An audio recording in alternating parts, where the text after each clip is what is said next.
Hello मेरे 10वीं के प्यारे छात्रों, नया साल की बहुत बहुत शुभकामनाएं। आज मैं class 10th objective question mock paper one लेकर आया हूं।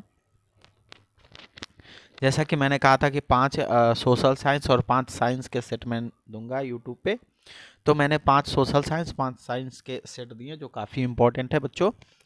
तो आप उसे सेट को ज़रूर देखें, ज़रूर से ज़रूर देखें, और जितनी बार देखेंगे आप उसे फ़ायदा करेगा, क्योंकि आपको चीज़ें याद होगी और एग्ज़ाम में आप जल्दी से जल्दी सॉल्व कर पाओगे।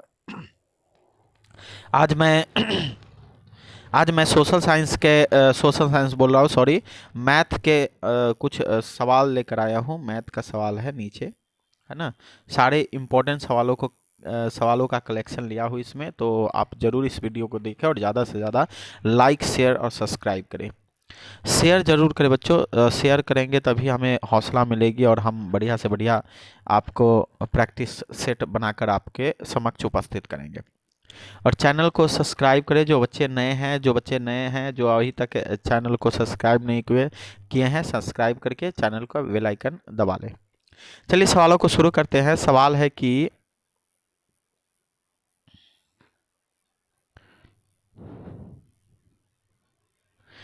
प्रैक्टिस सेट 1,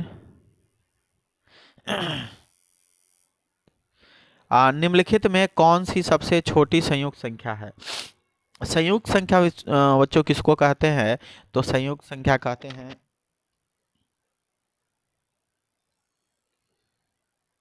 देखिए, आपको भाज्य संख्या याद होगा, अभाज्य संख्या याद होगा। तो भाज्य संख्या को ही संयुक्त संख्या कहा जाता है। तो इनमें से कौन सी संयुक्त संख्या है? तो आपको है 4। देखिए, अभाज्य संख्या कौन होता है? 2, 3, 5। मतलब वैसी संख्या जो एक और सेल्फ से भाग लग जाता है, तो उसको बोलते हैं अभाज्य संख्या। लेकिन आपको अभाज्य नहीं पूछ रहा है, आपसे क्या पूछ रहा है? संयुक्त संख्या पूछ रहा है। तो संयुक्त संख्या आपको क्या हो जाएगा? भाज्य संख्या पूछ रहा है, जो आपका 4 आंसर सही है। अगला है कि पाई बटा 2 पाई है। पाई क्या है? तो आपको पता ही होगा, पाई एक अपरिमेय संख्या है। पाई एक अपरिमेय संख्या है। बच्चों, चूंकि इसमें 100 टोटल नंबर ऑफ क्वेश्चंस है इसमें, तो हम जल्दी जल्दी से चलने का कोशिश करेंगे ताकि कम से कम समय में आपको 100 सवाल करा दें। निम्नलिखित में कौन अपरिमेय संख्या है? तो इसमें से देखिए किसका वर्गमूल पूरा पूरा नहीं टूट सकता है, वही अपरिमेय संख्या है। इसको काटोगे 4 बार में, तो यहाँ कटेगा √1/4। 1/4 का वर्गमूल होगा 1/2। इसको काटोगे तो आ जाएगा √1/5। यहाँ 5 का वर्गमूल नहीं निकलेगा, है ना। तो आपको अपरिमेय संख्या कौन होगा? यही होगा अपरिमेय संख्या। आगे चेक भी करने की जरूरत नहीं है। यहाँ कट के हो जाएगा 1, और 1 का वर्गमूल 1 होता है, और इसका 2 होगा। तो आपको अपरिमेय पूछ रहा था, तो ऑप्शन नंबर बी आपका सही जवाब है। दो संख्याओं के लसा तथा मौसा बराबर है तो संख्याएं हैं। दो संख्याओं के लसा तथा मौसा बराबर है तो संख्याएं क्या होगी? अगर दो संख्या, कोई भी दो नंबर है, आपको कोई भी दो नंबर, आप यहाँ पे कोई भी दो नंबर ले लीजिए, इसका HCF और बराबर होगा LCM के, तो वो संख्या भी आपस में क्या होगी? बराबर होगी। ऐसा हो ही नहीं सकता है कि दो अलग अलग संख्याओं का मौसा और लौसा एक बराबर आ जाए, तभी संभव होगा। लौसा इक्वल टू मौसा तभी संभव होगा, LCM इक्वल टू HCF तभी संभव होगा जब संख्याएं क्या होगी? बराबर होगी। संख्याएं बराबर होगी। ऑप्शन नंबर बी सही जवाब है। ये आपका कोडिंग है, इस कोडिंग को तोड़ेंगे तो ये हो जाएगा 29/19। आपको याद होना चाहिए, जितने पर रैकरिंग 2 अंक पे है तो उसके बदले 2 गुना 29/19 कहाँ है? ऑप्शन नंबर डी सही जवाब है। अगले सवालों की ओर चलते हैं। सवाल है कि 1 minus sine square theta, sine square 60 degree बराबर है, तो 1 minus sine square 60 degree, sine 60 degree का मान आपको कितना होता है? तो साइन 60 डिग्री का मान होता है √3/2, और यहाँ हो जाएगा स्क्वायर। तो ये हो जाएगा 1 माइनस 3/4 और एलसीएम ले लेंगे तो 4 माइनस 3/4 इक्वल टू 1/4।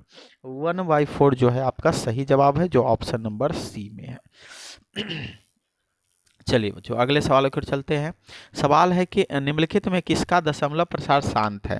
दशमलव प्रसार शांत होने का कंडीशन है p/2 पर पावर m इंटू 5 पर पावर n के रूप में आ जाएगा तो शांत है। अगर इस रूप में आता है तो शांत है। तो चलिए देखते हैं, इसको तोड़ेंगे तो 8 पचे 40 यानी 2 पर पावर q इंटू 5 आएगा, ऊपर में 7 है। चलिए ये ठीक है।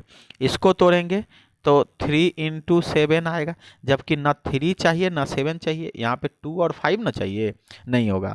इसको तोड़िए, नहीं होगा। इसको तोड़ेंगे 11 का स्क्वायर होगा, नहीं होगा। तो 2 और 5, यहाँ ध्यान से देखना है, 2 और 5 के रूप में केवल यही टूट रहा है, इसलिए ऑप्शन नंबर ए जो है आपका शांत होगा। अगले सवालों की ओर चलते हैं। अगला सवाल है, निम्नलिखित में किसका दशमलव प्रसार अशांत है। इसमें से किसका अशांत है। इसको तोड़ेंगे 2 पर पावर q होगा, इसको तोड़ेंगे तो 3 गुने 5 होगा, यही तो अशांत है, आगे तोड़ने की जरूरत भी नहीं है, यही अशांत है हमारा। अगले सवालों की ओर चलते हैं। 400 के अभाज्य गुणनखंड में 5 का घातांक कितना है। यानी 400 को जब आप तोड़ोगे 5 से तो 5 अठे 40, 5 से तोड़ेंगे तो 16 पचे 80, यानी 5 कितनी बार आ रहा है, 2 बार। तो इसके आंसर हो गया ऑप्शन नंबर बी। चलिए अगले सवालों की ओर चलते हैं। सवाल कह रहा है कि इसको थोड़ा सा बढ़िया से लिख लेते हैं। देखिए 130 बराबर 15 गुने 8 प्लस का 10। तो और आपसे क्या पूछ रहा है कि 130, 15 मौसा x, y होगा। तो x, y कह रहा है, तो यानी 130, लस, तो इसका आगे बढ़ेंगे तो यहाँ 15 आ जाएगा, ये वाला यहाँ 8 आ जाएगा, है ना। तो यहाँ का जो मौसा होगा यहाँ और यहाँ के बराबर होगा, यानी ये पार्ट जो है, थोड़ा ध्यान से देखिएगा, ये पार्ट जो है आपका ये है और ये पार्ट जो है आपका ये है ना। 15,8, 15,8 ऑप्शन नंबर सी आपका सही जवाब है। सॉरी बच्चों, ये शेषफल यहाँ लिखाता है, हम थोड़ा सा मिस्टेक कर गए हैं। यहाँ पे जो है 10 लिखाएगा, ये वाला शेषफल। एक बार हम फिर से बताते हैं इसको, थोड़ा सा टाइम लेते हैं, कोई दिक्कत नहीं है, लेकिन एक बार फिर से देखिए। आपको कंडीशन किताब में कितना है, 130 बराबर 15 गुने 8 प्लस में 10। अब देखिए ये वाला 15 शुरू में आ जाएगा, 15 बराबर ये वाला जो 10 है यहाँ आ जाएगा। तो देखिए आपसे सवाल क्या पूछा, आपसे सवाल पूछा है कि 130 और 15 का मौसा x, y है, यानी 130 और 15 का मौसा जो है x, y है, यानी 15, 10 है। तो इसके आंसर हो जाएंगे ऑप्शन नंबर जो है आपका यहाँ पे ए सही जवाब है। अगले सवालों की ओर चलते हैं। कह रहा है कि 120 का अंडर रूट 125 का परिमेयकरण गुणांक, तो अंडर रूट 125 तो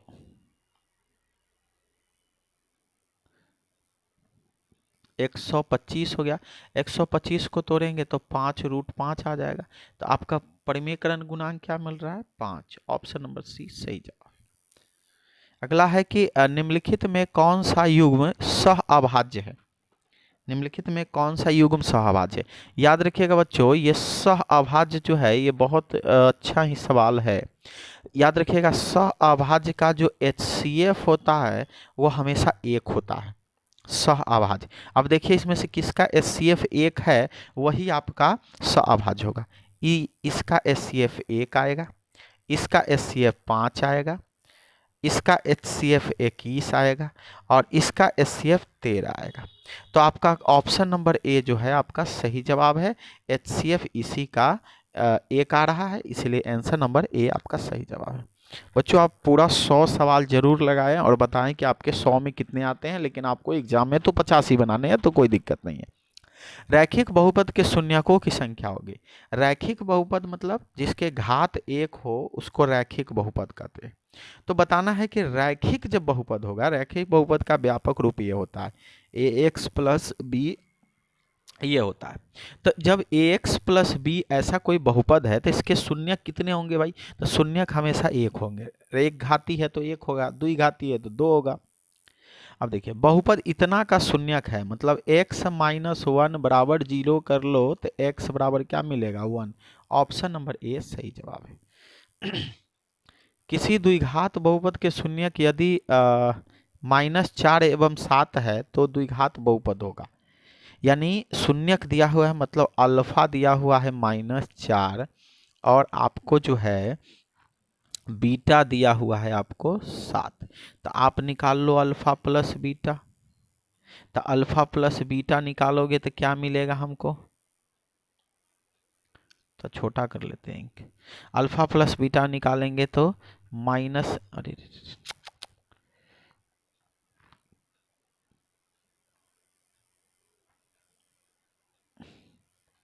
एक मिनट बच्चों।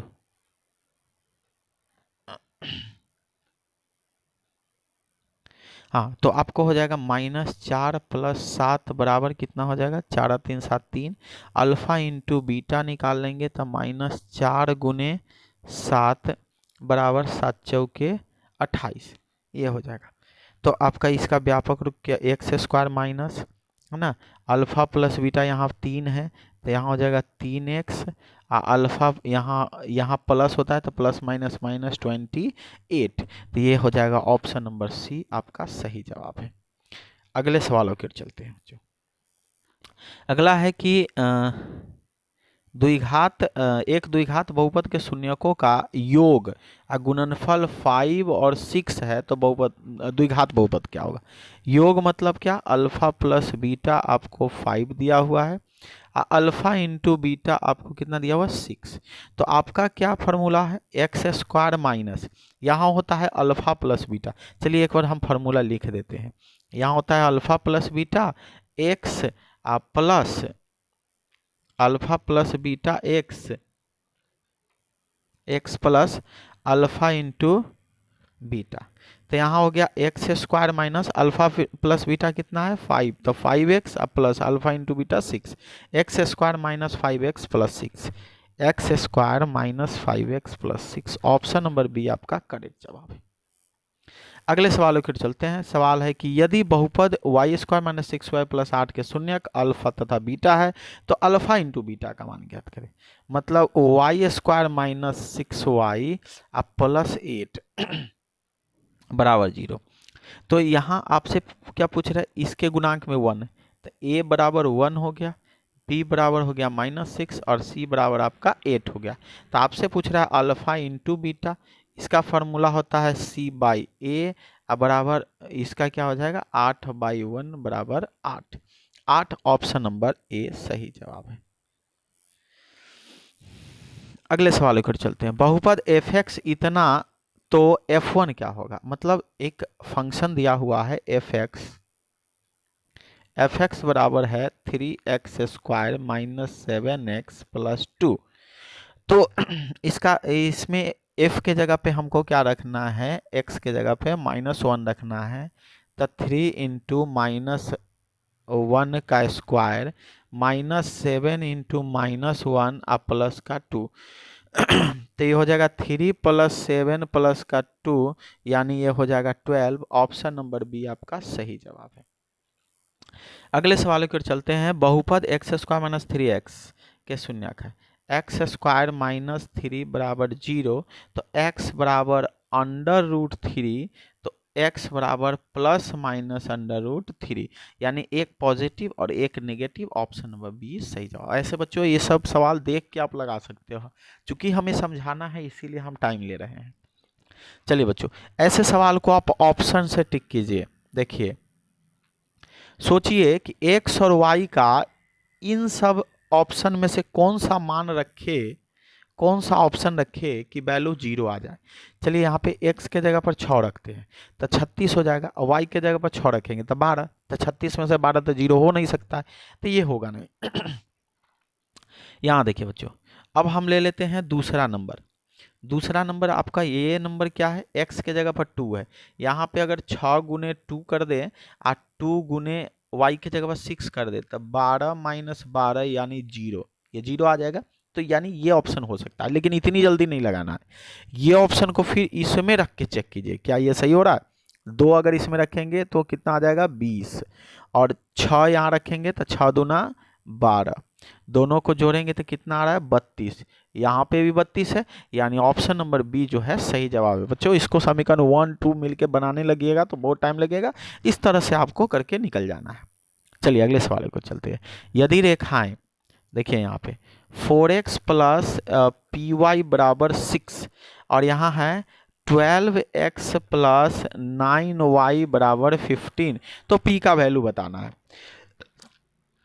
p का वैल्यू बताना है कि कितना होगा। तो इतना कंफ्यूज नहीं होइए, आप देखिए सवालों को समझिए और आंसर आपके सामने हो जाएगा। थोड़ा सा इस पे दिमाग लगाइए, 1 मिनट भी नहीं, आधा सेकंड का टाइम देते हैं, आप लोग थोड़ा सा इस पे दिमाग लगाइए कि कैसे बनेगा, तो हम फिर बता देंगे आपको।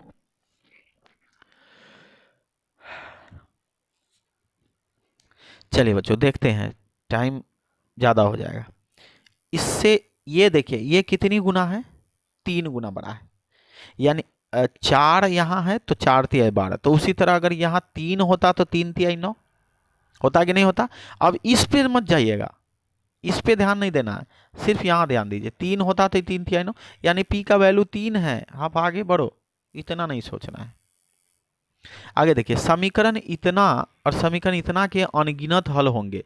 पहले तो आपको अनगिनत होने के लिए कंडीशन पता होना चाहिए कि a1 बट्टा a2 बराबर b1 बट्टा b2 अब बराबर c1 बट्टा c2। चलिए a1 बटा a2, a1 का मान 1, a2 का मान 5, b1 का मान 2, ये आपका b1 है 2, अब b2 आपका ये है k, ये आपका c1 है 3, ये आपका c2 है 15। अब सब बराबर है, तो हम क्या करते हैं अगले लाइन में सिर्फ ये दोनों को लेकर सॉल्व करते हैं। 3 से काटेंगे यहाँ पे 5 बार में, क्रॉस गुना करेंगे तो k बराबर 10, यानी k बराबर 10, ऑप्शन नंबर डी आपका सही जवाब है। चलिए बच्चों अगले सवालों पर चलते हैं। सवाल कह रहा है कि निम्नलिखित में कौन सा द्विघात समीकरण है।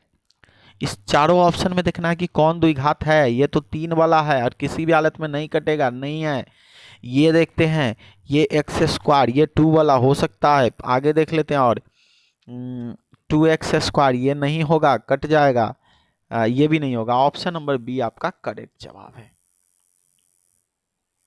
द्विघात समीकरण इतना में p बराबर नहीं है 0 के मूल है। p बराबर नहीं है 0 के मूल निकालना है, तो हम लोग शुरू करते हैं। मूल का फॉर्मूला होता है -b plus minus under root 2ab अब बटा में 2a।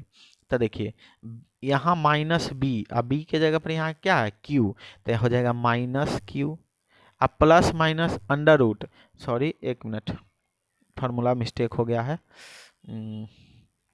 यहाँ है बी स्क्वायर माइनस 4ac, ये होता है। तब b के जगह पर यहाँ पे क्या हो जाएगा क्यू स्क्वायर -4, a के जगह पर यहाँ पे क्या है p है, और c के जगह पर यहाँ पे क्या है r है। अब बटा में क्या हो जाएगा 2a, के जगह पर p है। देखिए इस तरह का कहाँ है, क्यू स्क्वायर माइनस 4pr बटा 2p माइनस q, ये है ऑप्शन नंबर बी सही जवाब है। अगला है द्विघात समीकरण कितना के मूलों की प्रकृति बताएं। मूलों की प्रकृति बताने के लिए डी निकालना पड़ेगा, और डी बराबर आपको बताना है, डी बराबर सिर्फ आपको फॉर्मूला यहाँ पे यूज करना है बी स्क्वायर माइनस 4ac। तो चलिए बी, ये आपका बी है, बी कितना है 6 का स्क्वायर माइनस 4 गुने ए आपका, ये आपका ए है प्रथम आपका। इतना तो आपको पता होगा ABC, अब इतना भी नहीं पता है तो फिर मैट्रिक का एग्जाम मत दीजिए, छोड़ दीजिए। ये 36 हो गया, माइनस 6 चौक 24 हो गया, तो ये कितना हो गया 12। अब आपको पता है कि डी का मान जब 0 से बड़ा होता है तो होता है मूल वास्तविक और असमान, मूल वास्तविक और असमान। Option number C. अब सवाल ये है और इसके मूलों का योग निकालना। मूलों का योग का फॉर्मूला होता है अल्फा प्लस बीटा बराबर माइनस बी बाई ए, बराबर माइनस फार्मूला का, यहाँ देखिए बी का मान कितना है -18, अब बटा ए का मान कितना है 3, तो 3 छक 18, यानी माइनस माइनस प्लस हो जाएगा, +6 ऑप्शन नंबर डी में है, जो कि आपका सही जवाब है। अगले सवालों की ओर चलते हैं। सवाल कह रहा है कि ax² plus b x plus c a बराबर 0 के है, तो मूल दूसरे मूल के व्युत्क्रम हो तो ज्ञात करें। चलिए बच्चों देखिए,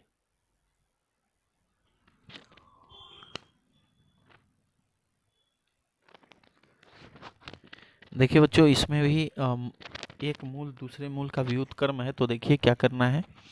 मतलब मान लेते हैं कि अल्फा बराबर x है, तो बीटा बराबर क्या हो जाएगा 1/x। अगर हम मूलों का गुणनफल अल्फा इंटू बीटा निकालते हैं तो होता क्या है c/a, अल्फा के जगह पर x, बीटा के जगह पर 1/x, अब बराबर c का मान आपको c ही है और a का मान आपको a ही है। ये दोनों कट जाएगा, क्रॉस गुना करेंगे तो आपको निकलेगा a बराबर c। a बराबर c कहाँ है, ऑप्शन नंबर बी में। अगले सवालों पर चलते हैं। अगला सवाल है समांतर श्रेणी का सवाल है बच्चों, तो देखिए ध्यान से, थोड़ा सा टाइम टेकन होगा, इसमें टाइम लगेगी बच्चों। तो हम देखते हैं, समांतर श्रेणी इस रूप में दिया गया है और 15वां पद निकालना है। तो प्रथम पद को कहते हैं ए, दूसरा पद को कहते हैं, दूसरा पद डी निकालने का तरीका है दूसरा पद माइनस पहला पद, तो हो जाएगा आपका 1/2। एन दिया हुआ है, ए एन निकालने का फॉर्मूला होता है ए प्लस एन, एन कितना है 15 माइनस 1 इंटू डी हो गया 1/2, तो 1/2 प्लस 14 गुने 1/2, 2 से काट देंगे 7 बार में। तो अब यहाँ पे क्या हो जाएगा, अब यहाँ पे हो जाएगा 7 दूना 14, 1 15/2। बच्चों इसको सॉल्व कर लेना है, इसको सॉल्व कर लोगे तो 15/2 आएगा, जल्दी जल्दी से बनाना होता है। निम्नलिखित में कौन समांतर श्रेणी में नहीं है, बताना है कि कौन समांतर श्रेणी में नहीं है। तो इसके बीच अंतर देखिए, 8 6 14, 6 6 ये है। इसके बीच देखिए 6 4 10, ये 5 15, ये देखिए 5 20, यही तो नहीं है। ऑप्शन नंबर डी आपका सही जवाब है। जल्दी जल्दी से थोड़ा खींचना पड़ेगा, 22 मिनट वीडियो रिकॉर्ड हो चुका है। यदि किसी समांतर श्रेणी का पहला पद 9, समांतर अंतर -3, तो इसके प्रथम 12 पदों का योगफल निकालना है। योगफल मतलब एसएन, एसएन में एन दिया हुआ है 12/2 ब्रैकेट में 2 इंटू ए के जगह पर आपको पहला पद 9 अब प्लस एन, एन के जगह पर आपको हो जाएगा 12 अब -1 इंटू डी के जगह पर हो जाएगा -3। यहाँ पे कट करेंगे तो आपको मिलेगा 6, ये हो जाएगा 9 दूना 18 अब प्लस यहाँ हो जाएगा 11, 11 तिहाई 33 -33, तो ये हो जाएगा 6, ये हो जाएगा 18, ये हो जाएगा -33, 18 -33। चलिए तो इसको सॉल्व थोड़ा कर देते हैं बच्चों नीचे करके। तो ये हो जाएगा 6 गुने 33 में से 8, 13 में से 8 गया, 8 5 13 5 और 1 में से गया 15 माइनस, तो 15 छक्का 90 -90 इसका सही जवाब होगा, ऑप्शन नंबर सी। अगले सवालों की ओर चलते हैं। समांतर श्रेणी इतना का कौन सा पद 170 होगा, एन निकालना। एन निकालने का एक ट्रिक बच्चों, लास्ट पद माइनस फर्स्ट पद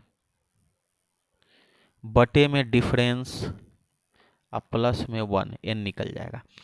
घटाइए, 10 में से 2 गया 8, 6 में से 1 गया 5, 1 अब बटा में 17 प्लस में 1, 158, 17 से डिवाइड कीजिए, 158 कितनी बार में आता है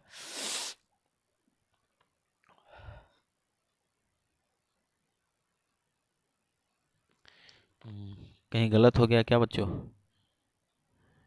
लाइव क्लास लेने पर पता भी चलता है। 17 17 दूना 34। 1 मिनट बच्चों। बच्चों मैंने यहाँ मिस्टेक लिख दिया था। यहाँ पे था प्रथम पद 17, प्रथम पद न घटाना था 17। अब 17 घटाएंगे तो यहाँ भी मिस्टेक हो गया। यहाँ पे 17 घटाएंगे, 10 में से 7 गया 3, और ये 5 1, 17 से कट जाएगा 9 बार में, प्लस 1 बराबर 10। 10वां पद इसका आंसर हो जाएगा। अगले सवालों की ओर चलते हैं। समांतर श्रेणी इतना 6 पदों की संख्या है।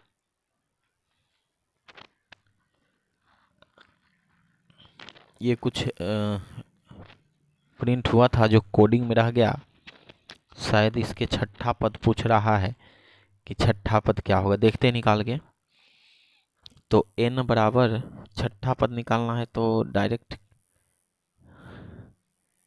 an बराबर ए हो गया 51, अब प्लस n है 6, तो ये 6 माइनस 1 इंटू में डी यहाँ से क्या मिलेगा 48 49 50 का -3, 51 प्लस का 5 इंटू -3, तब 51 माइनस 3 पचे 15, 11 में 6, 4 में से 3 36, 36 का ही आंसर है। जो यहाँ पे कुछ मिस्टेक है, सवाल ये मिस्टेक है, इसको छोड़ के चलते हैं। कह रहा है कि 0 और 50 के बीच विषम संख्याओं की संख्या है। 0 और 50 के बीच में विषम संख्याओं की कितनी संख्या है? तो हम लोग देखते हैं 1 2 1 3 5, और इस तरह से लास्ट में क्या हो जाएगा 49। आपको n निकालना है। हमने क्या भी बताया, अंतिम पद माइनस पहला पद बटा में डिफरेंस और प्लस का 1, तो 48 बटा में 2 प्लस का 1 बराबर ये 24 और प्लस का 1 बराबर 25। 25 ऑप्शन नंबर ए आपका सही जवाब है। ये सवाल है कि समकोण त्रिभुज ABC में कोण बी समकोण है। मतलब एक ट्रायंगल है जहाँ पे ये समकोण है बी 90 डिग्री, और AB बराबर √15। तो मान लेते हैं यहाँ ए और यहाँ बी, सॉरी यहाँ सी हो जाएगा आपका। तो AB बराबर √15 हो जाएगा, AC बराबर हो जाएगा 4। तो tan A निकालना है।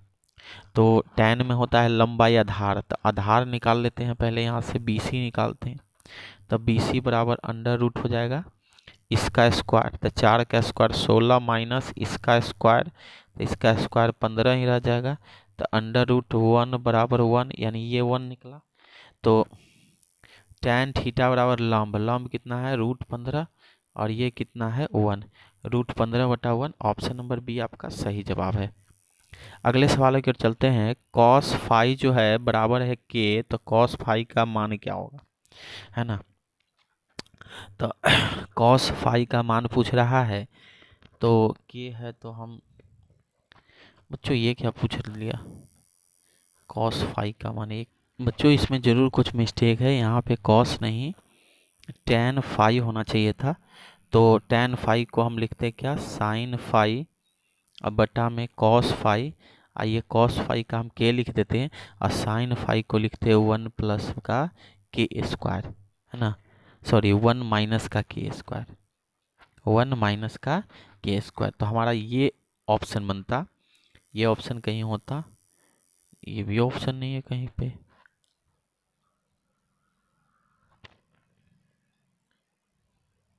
पता नहीं बच्चों, लेकिन ये ऑप्शन होना चाहिए था। चलिए अगले सवालों पर चलते हैं। सवाल है कि 1/sec थीटा बराबर क्या होता है? तो 1/sec थीटा बराबर होता है cos cot x into tan x का मान 1 होता है। फार्मूला है ये सब बच्चों, देखिए यहाँ पे।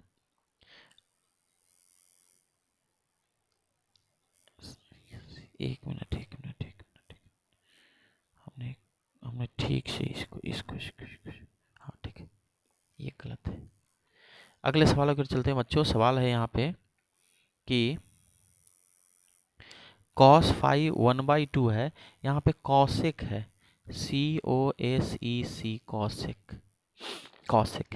तो कॉस में 1/2 कितना डिग्री के लिए होता है? तो कॉस में जो 1/2 होता है 60 डिग्री के लिए होता है। और यहाँ पे 60 रख देते हैं तो सेक 60 का मान क्या हो जाएगा?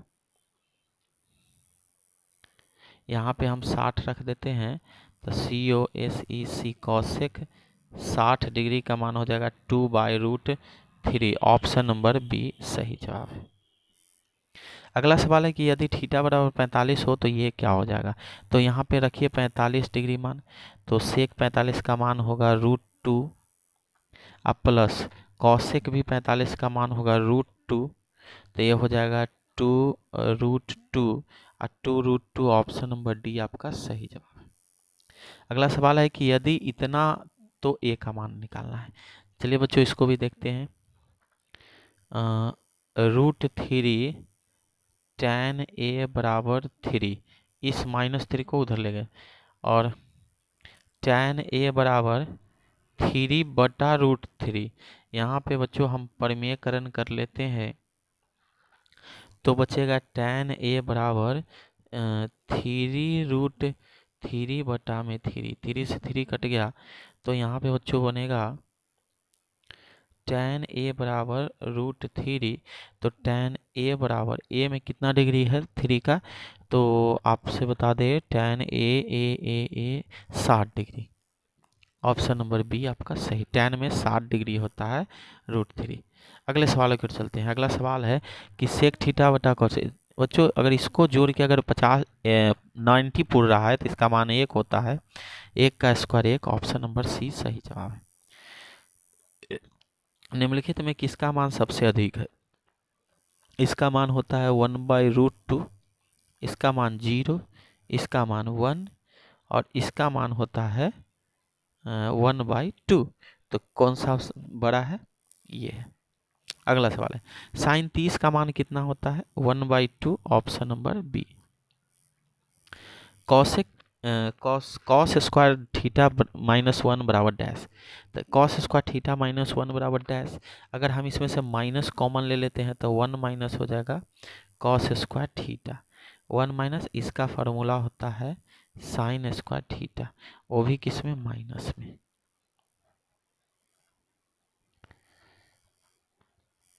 अगला सवाल है इसका फार्मूला देखिए, इसका 1 माइनस सेक स्क्वायर थीटा जो हो जाएगा, तो 1 माइनस सेक स्क्वायर थीटा हो जाएगा कॉट स्क्वायर थीटा, नहीं tan स्क्वायर थीटा। फार्मूला बच्चों याद रखना है। हम फार्मूला लिख देते हैं। देखिए बच्चों टाइम टेकन हो रहा है इसीलिए हम जल्दी से है। कॉट स्क्वायर थीटा, इसका मान कितना होता है? 1। Option number A. हम ऐसे फार्मूला को बच्चों मैंने एक वीडियो बना रखा हूँ जिसमें ट्रिगोनोमेट्री के सारे फार्मूला को मैं उससे दिया हूँ, प्लेलिस्ट में जाके आप उस फार्मूला को देख लीजिए। अगला है sine theta into cot theta. ये आपका साइन अल्फा रहेगा और इंटू कॉट को तोड़िएगा तो ये हो जाएगा कॉस अल्फा बटा में हो जाएगा साइन अल्फा। साइन अल्फा से साइन अल्फा कटा, कॉस अल्फा आंसर हो जाएगा। Option number B. अगला है कि थीटा बटा 5 बराबर 12 डिग्री, तो थीटा बराबर 12 × 5 60 डिग्री, और इस पे 60 डिग्री का मान रखिए। तो 3 गुने यहाँ पे कॉसेक 60 है, कॉसेक 60 का मान कितना होता है? तो साइन 60 का होता है, कॉसेक 60 का हो जाएगा 2/√3 का स्क्वायर। जब इसको आप सॉल्व कीजिएगा तो ये हो जाएगा 3 × 4/3, 3 से 3 कट गया बराबर 4। 4 कौन सा ऑप्शन में? Option number C. Sine theta plus sine square theta बराबर 1, तो आपसे पूछ रहा है कि cos square theta plus cos 4 theta के बराबर क्या होगा। तो यहाँ पे बच्चों देखिए थोड़ा सा इसमें दिमाग लगाना है। साइन स्क्वायर एक्स है, सॉरी हमको बार बार थीटा लिखने की आदत है। यहाँ एक्स है, यहाँ भी एक्स है, बराबर 1। तो आप यहाँ पे देख लो साइन एक्स बराबर 1 माइनस साइन स्क्वायर एक्स, तो यहाँ पे हो जाएगा साइन एक्स बराबर कॉस स्क्वायर एक्स। तो अब हम इसमें मान रखेंगे बच्चों, ध्यान से देखना। तो देखिए कॉस स्क्वायर एक्स के जगह पर, देखिए कॉस स्क्वायर एक्स के जगह पर हम क्या रखेंगे? Sine x. तो यहाँ हो जाएगा आपका साइन एक्स प्लस यहाँ पे 4 पावर है बच्चों, थोड़ा सा देख लो बढ़िया से, 4 पावर है ये। तो 4 पावर है तो 4 पावर को लिख सकते हैं कॉस स्क्वायर एक्स का होल स्क्वायर। तो यहाँ पे क्या हो जाएगा उस हिसाब से साइन स्क्वायर एक्स। और ये देखिए बच्चों, ये जो है सेम सेम आपका यही है, तो इसका मान कितना है 1। तो आपका आंसर क्या हो जाएगा 1 हो जाएगा। अगले सवाल की ओर चलते हैं। कह रहा है निम्नलिखित में कौन सा कॉसेक 60 के बराबर है। कॉसेक 60 का मान कितना होता है 2/√3। 2/√3 साइन में होगा नहीं होगा, कॉट में होगा नहीं होगा, सेक में बिल्कुल होगा। सेक कॉस से बना है, कॉस 30 का होता है 2/√3। ऑप्शन नंबर ये आपका सही जवाब है। Cosec theta minus cot theta बराबर एक्स, तो कॉसेक थीटा बराबर क्या होगा। तो कॉसेक थीटा का मान पूछ रहा है बच्चों, तो बच्चों इसमें ये सब आपको थोड़ा सा हाईली प्रोफाइली सवाल हो जाता है। Cosec square theta minus cot square theta बराबर 1, ये फार्मूला होता है। A square minus B square के रूप में है, तो इसको लिख सकते हैं cosec theta plus cot theta, यहाँ पे हो जाएगा cosec theta minus cot theta, अब बराबर 1। तो आप देखिए कॉसेक थीटा प्लस का कॉट थीटा बराबर ये 1 रहेगा, इसका मान यहाँ से रख दीजिए x, तो ये क्या हो जाएगा 1/x हो जाएगा। यानी एक आपको ये निकलेगा, दूसरा आपको ये निकलेगा। थोड़ा सा इसको आगे बढ़ाते हैं। Cosec theta minus cot theta जो दिया हुआ है सवाल में x, ये दोनों कट जाएगा, तो ये हो जाएगा 2 कॉसेक थीटा बराबर है ना, तो आपको हो जाएगा x प्लस का 1/x। इसका एलसीएम लेंगे x, तो ये हो जाएगा x स्क्वायर प्लस 1 है ना, तो ये हो जाएगा x square plus 1/2x। Option number C आपका सही जवाब है। अगले सवालों की ओर चलते हैं। 51वां नंबर सवाल है बच्चों। 37 मिनट का वीडियो हो गया है, तो हम 51वें नंबर सवाल से कल के वीडियो में आपको देंगे। तो आज के लिए यह इतना ही। चैनल को लाइक सब्सक्राइब शेयर जरूर करें। धन्यवाद।